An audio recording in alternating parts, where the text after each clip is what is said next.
Bonjour. Au cours de cette séance, nous allons appliquer toutes nos connaissances à propos de la logique programmée et les microcontrôleurs. Ces connaissances déjà acquises pendant les séances précédentes pour appliquer ou pour réaliser des applications à base de PIC. Quels sont les domaines d'utilisation d'un microcontrôleur? On se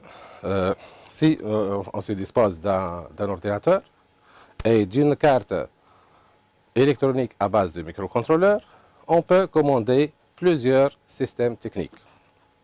Par exemple, on peut commander un afficheur LCD pour afficher une information ou pour écrire un message. On peut commander aussi un ou plusieurs afficheurs à 7 segments pour écrire par exemple un nombre ou afficher la valeur d'un compteur par exemple. On peut aussi commander un robot même à distance. De même, on peut commander un système industriel, bien sûr à travers une carte d'interface. Pour cela, on doit élaborer, ou plutôt on va élaborer un programme spécifique à une application à base de microcontrôleur. Et on va réaliser 3 applications, ou plutôt 3 activités, dont l'activité numéro 1 est consacrée pour réaliser un compteur d'événements. La deuxième activité, c'est pour afficher une information à travers un afficheur LCD. La troisième activité, c'est pour commander un système par un graph-set. Ce qu'il faut maîtriser alors pour réaliser ces activités et bien sûr d'autres activités, on doit savoir le choix des microcontrôleurs. Comment choisir un microcontrôleur?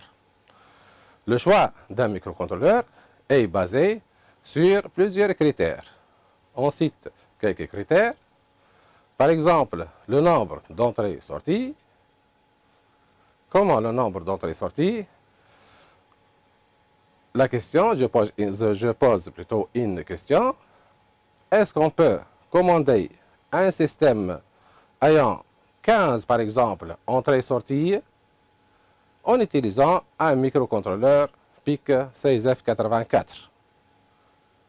La réponse, c'est non, bien sûr, parce que, en se référant à la document technique du microcontrôleur PIC 6F84, nous avons, le microcontrôleur possède 13 entrées-sorties. Et la condition, c'est que le nombre d'entrées-sorties du microcontrôleur doit être supérieur à la limite égale au nombre d'entrées-sorties du système. Le deuxième critère, c'est la taille de la mémoire programme. Puisque on ne peut pas transférer dans un microcontrôleur de taille telle que la taille de sa mémoire programme est de 1 kg, comme le microcontrôleur PIC 6F84A, un programme de taille 2 kg par exemple. Donc pour cela, on doit choisir un autre microcontrôleur dont la taille est supérieure, la taille de la mémoire programme est supérieure à celle du programme. Un autre critère de choix, c'est la tension électrique, ou plutôt la consommation électrique. On parle ici de la tension d'alimentation et du courant absorbé. La tension, par exemple, il y en a des microcontrôleurs qui fonctionnent avec une tension de 5 volts, d'autres microcontrôleurs nécessitent une tension de 3,3 volts, par exemple. Il faut bien choisir le microcontrôleur ici. Ensuite, un autre critère, c'est l'environnement de développement. Par exemple, matériel et logiciel, coût et disponibilité. À propos matériel et logiciel, je pose une question. Est-ce qu'on peut programmer un microcontrôleur PIC16F84 pour mesurer ou pour lire une grandeur analogique? Bien sûr que non, puisque le microcontrôleur PIC16F84 ne peut pas lire une grandeur analogique, puisqu'il n'a pas de convertisseur analogique numérique. Donc, on doit choisir un autre microcontrôleur qui possède un convertisseur analogique numérique. Par exemple, le 877, le 16F876. La disponibilité et le coût, il faut choisir un microcontrôleur disponible dans le marché, par exemple, et le moins coûteux. On passe à la deuxième chose qu'on doit bien maîtriser, c'est ce qu'on a, cette chose qu'on a parlé, dont on a parlé plus tôt, dont on a parlé pendant les autres séances ou les séances précédentes, c'est la structure d'un programme. Qu'on a dit que la structure est constituée d'une entête du programme. Et il faut ensuite déclarer les variables et les constantes et le corps du programme. On passe à une autre chose qu'il faut les maîtriser, qui sont les structures alternatives et itératives. Et on cite quelques exemples. Les boucles if, then, c'est-à-dire if une condition, then il va exécuter un traitement. For i de point égale valeur initiale, tout valeur finale, do, donc il va exécuter un traitement. Et la boucle while in condition, then, ou case expression of. Quatrièmement, les instructions spécifiques. Ces instructions spécifiques, on a déjà vu dans la première séance, telles que l'instruction spécifique au bouton par B, 10, plutôt 0, 10, 1, concernant l'action sur un bouton poussoir relié à RB0 pendant 10 millisecondes, état actif haut. Et cette instruction est utilisée pour éliminer les rebondissements dus à l'action sur le bouton poussoir, par exemple. Des autres instructions spécifiques comme LCD init et LCD commande lorsque on a un afficheur LCD à commander.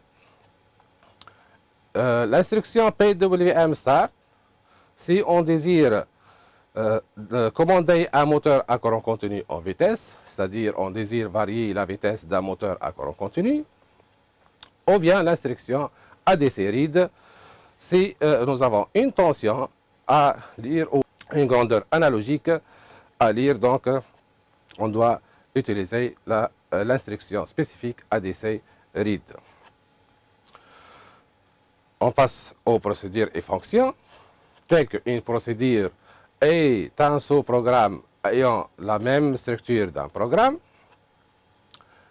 et elle n'est exécutée que si elle est appelée dans le corps du programme. Alors qu'une fonction a la même définition d'une procédure, mais elle fournit un résultat sous forme numérique ou chaîne de caractères. Il faut maîtriser aussi les interruptions. Qu'est-ce qu'une interruption? Alors, suite d'un événement imprévisible qui provoque l'arrêt d'un programme en cours d'exécution pour exécuter un autre sous-programme appelé programme d'interruption. Et nous gérons deux interruptions au cours de cette année, qui sont une interruption sur la broche RB0 et la deuxième interruption sur le changement d'état de RB4 à RB7.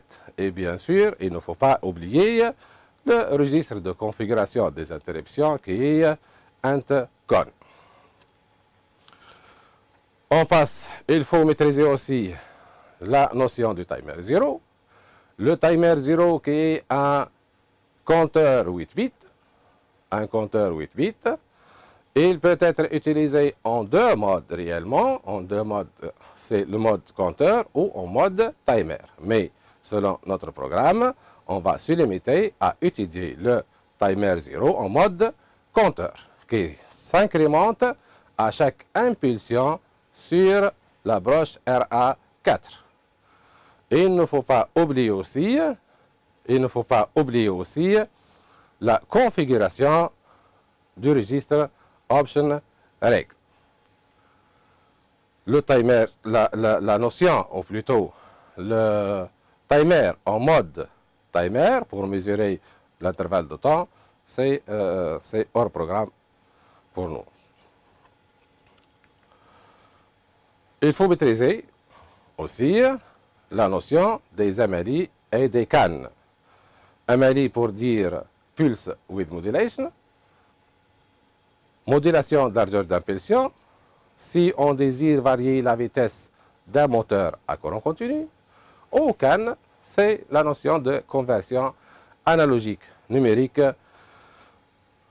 par la configuration du registre ADCON. Bien. Revenons maintenant aux activités qu'on désire les réaliser au cours de cette séance et commençons par la première activité, dont on désire programmer un microcontrôleur de type PIC16F877A pour réaliser un compteur modulo 10 à partir d'un capteur branché sur la broche RB0. Je vous propose le schéma suivant, tel que nous avons un capteur capacitif relié à la broche RB0. Ce capteur capacitif, tel que vous pouvez le trouver sur le système de tri au laboratoire, il détecte le passage des pièces sur le tapis roulant, bien sûr, et un afficheur à 7 segments pour afficher le nombre des pièces détectées.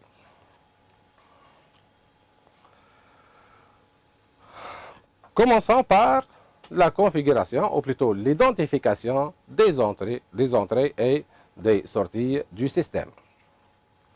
Donc, nous avons les variables d'entrée qui a un capteur relié à la broche RB0. Donc, le capteur est relié à la broche RB0.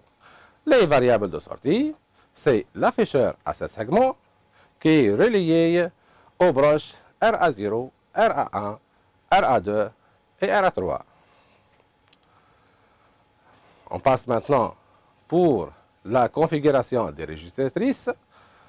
Et je vous rappelle que pour configurer les registratrices, si une broche est utilisée comme entrée, donc on écrit 1 dans le bit correspondant du registratrice.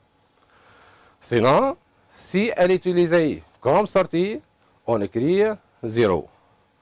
Si cette broche n'est pas utilisée, on écrit 1 puisqu'elle est utilisée comme une entrée, plutôt puisqu'elle sera considérée comme une entrée non utilisée. D'où on obtient la configuration du registre trice suivante. RB0 est utilisé comme entrée, donc on écrit 1. Toutes les autres broches RB1, RB2, RB3 jusqu'à RB7 sont des broches non utilisées, donc on va écrire 1 dans chaque bit. On obtient alors la valeur du trice B qui est égale à FF dans la base 16. Et vous vous rappelez bien qu'on doit, si on veut écrire un nombre dans la base 16, on écrit 0x f f. Et maintenant, on configure, de même, on configure le registre trice A. Donc, nous avons RA0, RA1, RA2 et RA3. Ces quatre broches sont utilisées comme sortie. Donc, on écrit 0 dans chaque bit. Et RA4, RA5 et les deux autres broches ne sont pas utilisées. Donc, on écrit 1. On obtient alors trice A égale à 0x f0. Toujours dans la configuration du registre. Et je vous rappelle, ou vous avez remarqué bien, que le microcontrôleur fonctionne en mode interruption sur RB0. Donc pour cela, on doit configurer le registre ENDCON qui correspond plutôt à l'interruption. Et on va configurer, puisque l'interruption est sur RB0, donc nous avons 3 bits à configurer, qui sont le bit Global Interrupt Enable et le bit INTE et le bit INTF. Global Interrupt Enable qui autorise toute interruption externe. Le bit INTE, c'est un bit qui autorise une interruption sur RB0. Et Interrupt Flag, c'est un drapeau qui sera égal à 1 après l'exécution de l'interruption. Donc, on doit le mettre à 0. D'où on obtient la valeur plutôt du registre ENDCON qui est égale à 0x90. Alors, passons maintenant au programme. Et commençons par la structure d'un programme qui dit qu'un programme commence par le mot réservé programme, puis un nom du programme. Donc, nous avons écrit programme et compteur. Puis, on va déclarer les variables. Et nous avons ici une variable compteur de type octet, comme est écrit dans la ligne de commentaire, déclaration des variables comptage de type octet. Donc, type octet, on écrit var compteur de points byte. Ensuite, nous avons une autre procédure. Donc, on va plutôt réaliser la procédure d'interruption. C'est une procédure spécifique. C'est une procédure spécifique. Alors, donc, puisque c'est une procédure spécifique, le nom de cette procédure, c'est un mot réservé. Donc, on écrit procédure interrupt. Et interrupt, c'est un mot réservé uniquement pour, ou plutôt lors de l'utilisation d'une interruption. Ensuite, on va écrire le programme qui sera exécuté lors de cette interruption. On écrit, donc, qu'est-ce qu'on va exécuter? Qu'est-ce qu'on va exécuter au cours de cette interruption? On va incrémenter un compteur. Donc, la variable compteur, de point égal à compteur plus 1 pour incrémenter la variable compteur. Et après cette interruption, on doit remettre à 0 le bit interrupt flag du registre ENDCON. Donc, ENDCON.INTF de point égal à 0. And, point virgule, c'est la fin de l'interruption. On passe maintenant à la deuxième partie du programme, là où on va parler, où on va configurer les registres. Donc, nous avons le registre trice A, trice B et ENDCON déjà configuré. Donc, trice A, on a dit égal à $F0 ou 0x F0 pour dire que les broches de RA0 jusqu'à RA3 sont des sorties. Et trice B égale à $FF pour dire que toutes les broches du port B, ou plutôt tout le port B, est utilisé comme entrée. compteur égale à 0 pour initialiser le compteur à 0. Ensuite, pour valider l'interruption, on doit configurer le registre endcon et on a dit que endcon de point égale à $90. On passe maintenant à la partie du programme qui sera exécutée en boucle et en boucle infinie. Donc on doit utiliser ici la boucle infinie while entre parenthèses. Qu'est-ce qu'on va écrire? Puisque la boucle est infinie, donc on doit écrire une condition toujours vraie. On a choisi par exemple 1 égale à 1 puisque 1 toujours égale à 1. D'où on va afficher le contenu du compteur sur le port A. Donc, qu'est-ce qu'on écrit? On écrit port A, 2 points égale à compteur. Si maintenant le compteur est atteint 10, alors on doit l'initialiser à 0, puisque nous désirons réaliser un compteur modulo 10 qui compte de 0 jusqu'à 9. Donc, chaque fois où le compteur atteint 10, donc il revient à 0. On écrit alors compteur, if compteur égale à 10, then compteur de point égale à 0. And, point virgule et and point pour dire fin programme. Maintenant, on va récapituler tout ce programme. Donc, on a écrit programme compteur, on a déclaré une variable de type byte nommée compteur, puis on a écrit une procédure telle que cette procédure, ou plutôt dans laquelle le compteur sera, ou plutôt va s'incrémenter, compteur de point égal à compteur plus 1 et con.intf de point égal à 0 pour la mise à 0 de l'interrupt flag. L'initialisation et la configuration plutôt des registres. Tris A de point égal à $F0, tris B de point égal à $FF, compteur de point égal à 0, endcon de point égal à $90.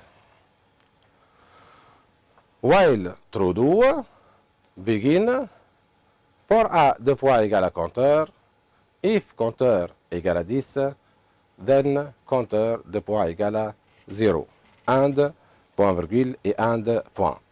Je vais passer maintenant à la simulation de ce programme. Voilà, je vais exécuter le logiciel Proteus. Et voilà. Alors, donc nous avons le capteur qui est relié à la broche RB0 et l'afficheur à 7 segments qui est branché au port A de RA0 jusqu'à RA3. Lançons la simulation et on va appuyer à chaque fois sur le capteur pour voir l'incrémentation du compteur. Donc de 0 jusqu'à 9. Après 9, donc il revient à 0. Donc c'est un compteur modulo 10 qui compte de 0 jusqu'à 9. Voilà.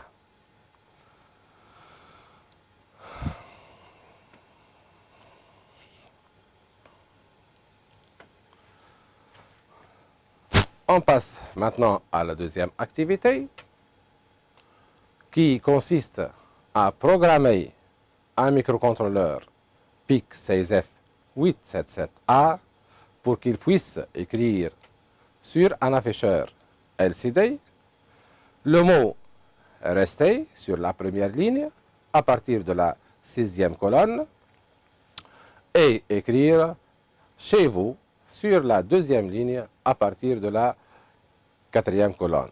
En fait, on veut écrire « Restez chez vous ». Je vous propose le schéma de câblage suivant. Donc, nous avons l'afficheur LCD qui est branché ou relié au port B, tel que RS est relié à la broche RB0. La broche E de l'afficheur LCD pour dire Enable, c'est-à-dire validation, est reliée à la broche RB1. La broche de D4, plutôt les broches de D4 à D7 sont reliées à RB2 jusqu'à RB5 du microcontrôleur.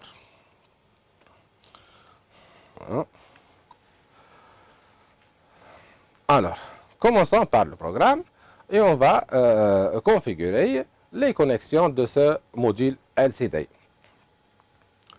Pour cela, on écrit var LCD deriva rs de point sbit at rb0 bit et pour continuer les autres instructions, on doit se référer au schéma de câblage tel que rs est relié à RB0, Enable est relié à RB1, de D4 à D7 sont reliés à RB2 jusqu'à RB5. Donc, on écrit var LCD Enable sbit at RB1 bit var LCD D4 sbit at RB2 bit var LCD D5 sbit at RB3 bit var LCD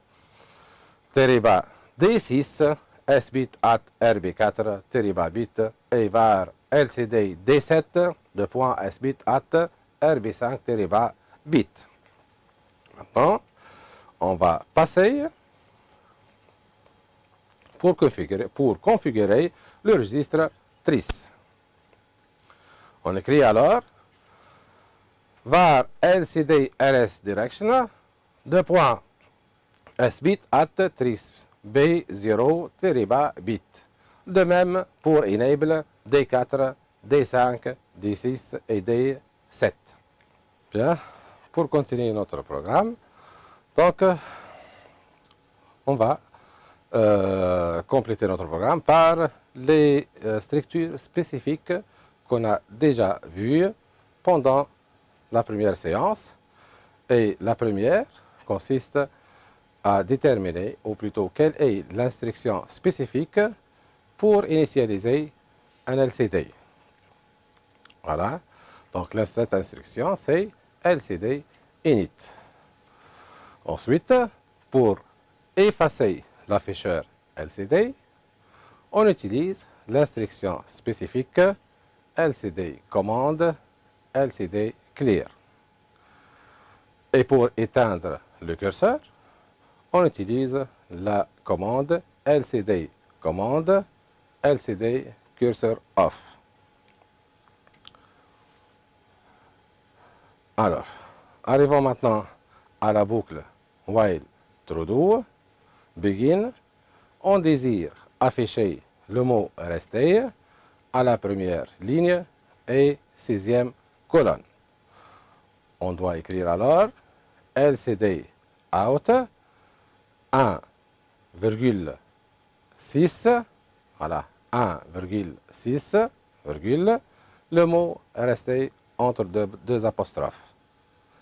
Maintenant, pour afficher le message chez vous à la ligne numéro 2 et à la quatrième colonne, on doit écrire donc LCD out 2,4 et chez vous. And, point virgule, et and, point pour terminer ce programme. Le programme complet. On commence par l'entête du programme. Programme commande LCD, puis les connexions du module LCD, telles que var, c'est une variable, var LCD rs sbit at rb0 jusqu'à var lcd d7 de point sbit at rb5 bit, point virgule.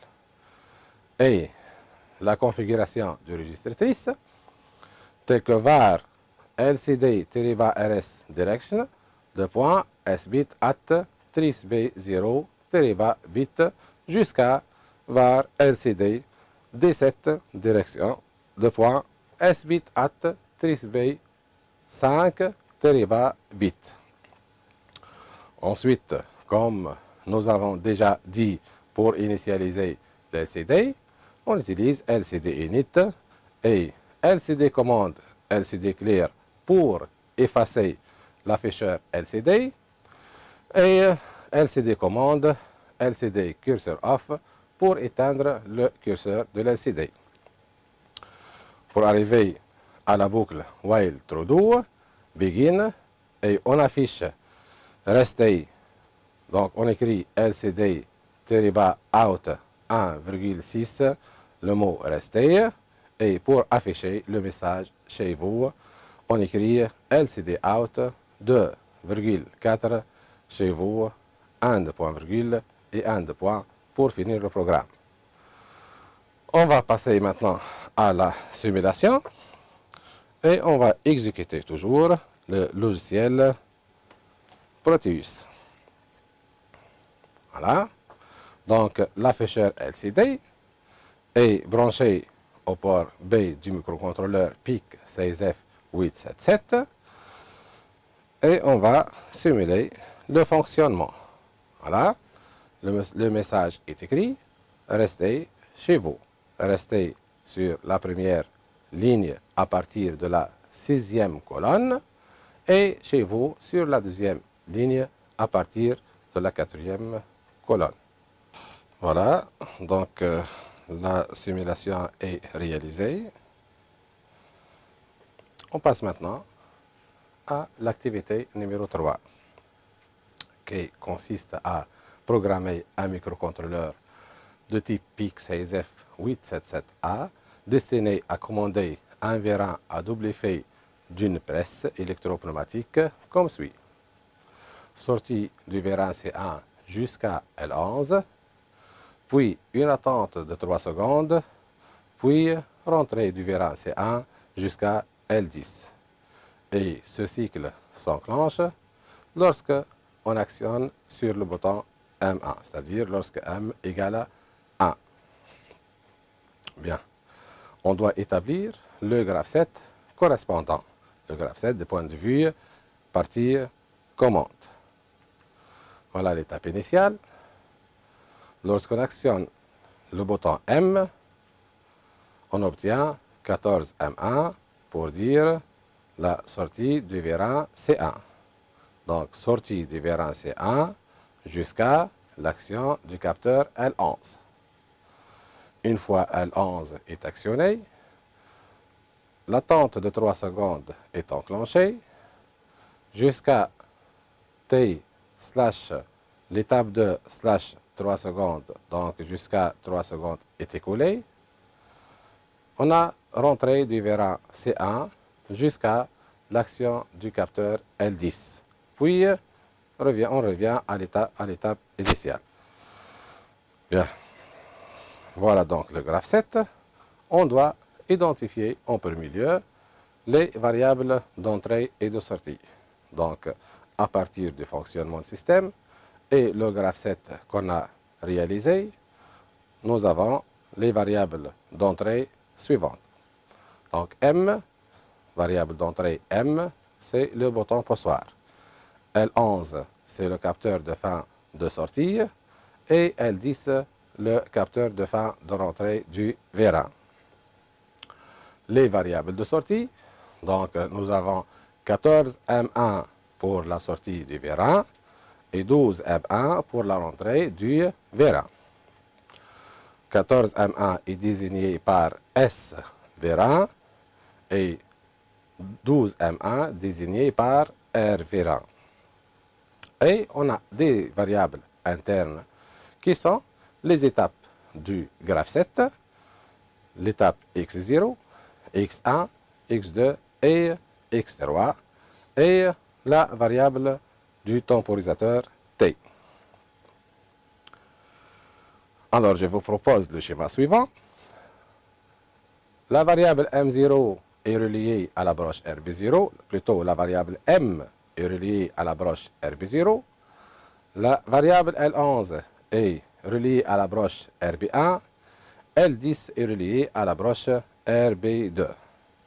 Les variables de sortie maintenant, donc 14M1 est relié à la broche RB3 et 12M1 est relié à la broche RB4 du microcontrôleur PIC16F 877A. On passe maintenant pour configurer le registre trice. Donc, M, L11 et L10 branchés respectivement aux broches RB0, RB1 et RB2 sont des entrées. Donc, on écrit 1 à trice B0, trice B1 et trice B2. Pour trice B3 et trice B4, ce sont deux sorties, donc on écrit 0. Et RB5, RB6 et RB7 sont des broches non utilisées, donc on écrit 1 dans les bits correspondant aux trices B. On obtient alors trice B égale à 0x E7, c'est-à-dire E7 dans la base 16. On passe maintenant au programme. Donc, on a programme graph7, la partie pour déclarer les variables, donc var, et on va voir quelles sont les variables à déclarer. Donc, var, sbit at rb0-bit, il faut voir ici quelle variable est reliée à la broche rb0. Donc, c'est la variable m. Sbit at rb1-bit, donc on écrit L11, puisque L11 c'est relié à la broche RB1. Et L10, sbit at rb2-bit. SVR1 et RV1 sont les deux variables de sortie. SVR1 pour 14M1 et RV1 pour 12M1. Donc SVR1 sbit at RB3 et RV1 sbit at RB4 comme indiqué dans le schéma. Les autres variables qui sont x0, x1, x2, x3 étaient de type bit, puisque les étapes x0 jusqu'à x3 étaient peut être 0 ou bien 1. Puis on passe maintenant au registre trice et l'initialisation des variables. Donc, trice B de point égal, un nombre, le nombre qu'on a déjà déterminé, en binaire. Pour que le compilateur, qui est le MicroPascal Pro, peut lire ce nombre en binaire, on doit écrire le symbole %. SVR1 est initialement à 0, RVR1 aussi initialement à 0, donc on écrit SVR1 de point égal à 0 et RVR1 de point égal à 0. Maintenant, comment on initialise les étapes? Comme vous connaissez bien, pour les règles d'évolution du graphe 7, l'étape initiale doit être initialement active. Donc, on écrit x0 de point égal à 1 et toutes les autres étapes sont à 0. Donc, x2 égale à 0, x1 égale à 0, x2 de point égal à 0 et x3 de point égal à 0 et point virgule. Voilà l'étape initiale étant active. On passe maintenant au programme d'activation et de désactivation des différentes étapes. Alors, while true do begin, pour activer l'étape numéro 1, il faut que l'étape initiale soit active et la réceptivité associée soit vraie. Donc, on écrit if x0 égale à 1 and m égale à 1, then begin x1 de point égal à 1 et x0 de point égal à 0, puisque lorsqu'on active l'étape numéro 1, l'étape immédiatement précédente est désactive. De même, pour activer l'étape numéro 2, on écrit x1 if x1 égale à 1 and L11 égale à 1, then begin x2 de point égal à 1 et x1 de point égal à 0. And point virgule. If x2 égale à 1 maintenant, and t égale à 1, then begin x3 de point égal à 1, x2 de point égal à 0, point virgule, and point virgule. Maintenant, l'étape 0, if x3 égale à 1 and L10 égale à 1, then begin x0 de point égal à 0 et x3 plutôt x0 de point égal à 1 et x3 de point égal à 0 and point virgule. Une fois on a terminé les équations, ces équations des étapes, on passe au traitement des sorties. On écrit alors if x1 égale à 1, then s-1 de point égal à 1, else s-1 de point égal à 0. C'est-à-dire, si l'étape numéro 1 est active, 14m1 est égal à 1. If x2 égale à 1, then t de point égal à 1, else t de point égal à 0. Et if x3 égale à 1, then r-1 de point égal à 1, else r-1 de point égal à 0. Maintenant, le traitement de la temporisation. If t égale à 1, then delay en millisecondes 3000 pour dire ou pour indiquer l'attente de 3 secondes. Un de point virgule et un de point pour terminer ce programme. Voilà maintenant le programme complet. Donc les variables, déclaration des variables et initialisation des sorties et configuration des registres. Les équations des différentes étapes et le traitement des sorties et le traitement de la temporisation. On va simuler ce programme ensemble. Hein. Voilà. Alors, simulation. L'étape initiale est-elle? Voilà, l'étape initiale étant active. L'action sur M permet la sortie du vérin C1 jusqu'à l'action de L, jusqu'à l'action du capteur L11. L11, après 3 secondes, voilà. Donc 12, c'est la rentrée du vérin C1 jusqu'à L10. Voilà. Puis, le système s'initialise à l'étape 0. Voilà. Donc, on va récapituler tout ça. Pour écrire un programme en micropascal Pro, il y a des étapes à suivre. Et il y a une structure à respecter. Donc, cette structure, elle contient le programme, le mot réservé programme, plus le nom du programme. Ensuite, les variables qu'il faut les déclarer. Puis, le corps du programme qui commence par begin et se termine par end. Là, on trouve les instructions à exécuter. Bien. Je vous conseille de réaliser tous les exercices du manuel de cours. Essayez de réaliser ces exercices-là et je vous souhaite la réussite. Et merci.